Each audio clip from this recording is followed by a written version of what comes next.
Como fica o ITBI no planejamento patrimonial da família? Para o cliente. Então é muito importante que você volte com o Bruno Rocha e assine o canal para saber. Muito bom dia, muito boa tarde, muito boa noite. Muitos clientes têm nos procurado, vindo ao escritório, outros me perguntado nas redes sociais, como que fica a questão do ITBI no momento de integralizar o seu imóvel no capital social da holding, no capital social da empresa que você vai usar como cofre para poder guardar o seu imóvel. Bom, pessoal, a forma mais simples de responder isso é que não incide ITBI. E não incide ITBI por quê? Porque assim diz a Constituição Federal. A Constituição Federal, no seu artigo 156, parágrafo 2º, inciso 1º, diz que não há incidência de ITBI sobre a transmissão de bens ou direitos incorporados ao patrimônio de pessoa jurídica, em realização de capital, nem sobre transmissão de bens ou direitos decorrentes da fusão, incorporação, cisão ou extinção da pessoa jurídica. Tudo bem. Mas o que quer dizer isso? Trocando em miúdos, isso quer dizer que a Constituição Federal diz que quando a pessoa física usar os bens próprios para incorporar o capital social de uma empresa, essa incorporação, essa integralização do capital social, essa transferência do bem imóvel da pessoa física para a pessoa jurídica que está sendo utilizado na integralização não vai incidir em ITBI.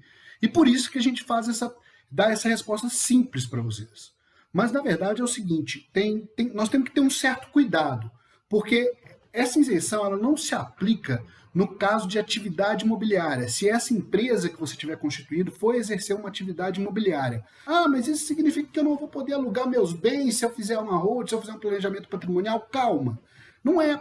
Isso apenas significa que aquela empresa que você vai utilizar como cofre, como aquela empresa que vai ser para colocar os bens da família, ela não vai poder exercer atividade imobiliária. Não significa que no seu sistema de planejamento patrimonial você não vai poder exercer a atividade imobiliária através, talvez, de uma outra empresa, através da pessoa física, depende da situação. Eu já disse várias vezes, o planejamento patrimonial ele é individualizado e ele é mutável. E sendo dessa forma, ele tem que ser feito de acordo com o que a família precisa que seja feito. Só que eu tenho que levantar uma coisa aqui.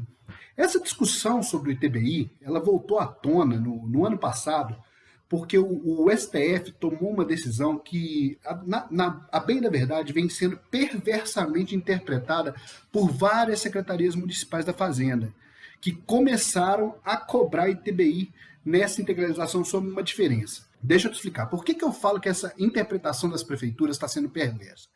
O que o STF disse foi que o seguinte, que uma determinada empresa, em um determinado caso, não podia colocar o imóvel na empresa por um valor menor que estava na declaração de imposto de renda. E, com isso, teria cobrança de ITBI sobre essa diferença que estava tendo. O que estava acontecendo no caso? A pessoa estava colocando valores muito menores do que estava na própria declaração de imposto de renda. E isso não é o que nós fazemos no nosso sistema de planejamento patrimonial. No nosso sistema de planejamento patrimonial, a gente usa justamente o valor da declaração de imposto de renda para poder integralizar o imóvel. E a gente usa isso com base em quê? Com base em autorização legal.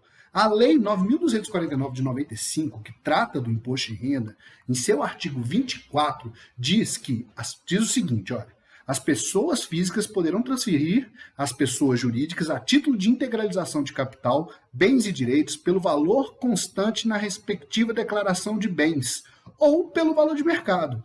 O que isso quer dizer? A decisão se você vai integralizar o capital social da sua empresa pelo valor que consta na sua declaração de imposto de renda ou pelo valor de mercado do imóvel é sua. Ela não compete à prefeitura, ela não compete ao STF, ela não compete ao Estado, ela compete a você decidir se você vai integralizar esse imóvel pelo valor que consta na sua declaração de imposto de renda ou se você vai integralizar pelo valor de mercado.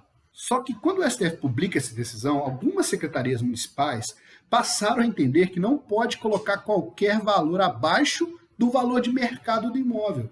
E estão tentando cobrar o ITBI sobre a diferença entre o valor da declaração e o valor de mercado do imóvel. Isso impede o planejamento patrimonial? Não, não impede o planejamento patrimonial, porque até, como eu disse aqui, no meu entendimento, essa cobrança das prefeituras está errada, é ilegal, é até mesmo inconstitucional. Mas, até para evitar a justiça, existem vários mecanismos administrativos que nós podemos tentar para poder ter a isenção do ITBI nos casos de integralização com o valor da declaração de imposto de renda.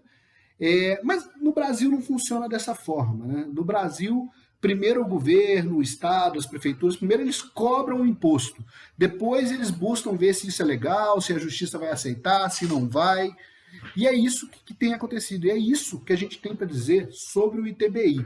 Então, de forma bem simples, legalmente e constitucionalmente, a integralização do capital social da empresa com o seu bem imóvel pelo valor da declaração de imposto de renda tem sim, ou deveria ter, a isenção de ITBI. Ou até mesmo, se você integralizar pelo valor de mercado do imóvel, com certeza você vai ter a isenção de ITBI.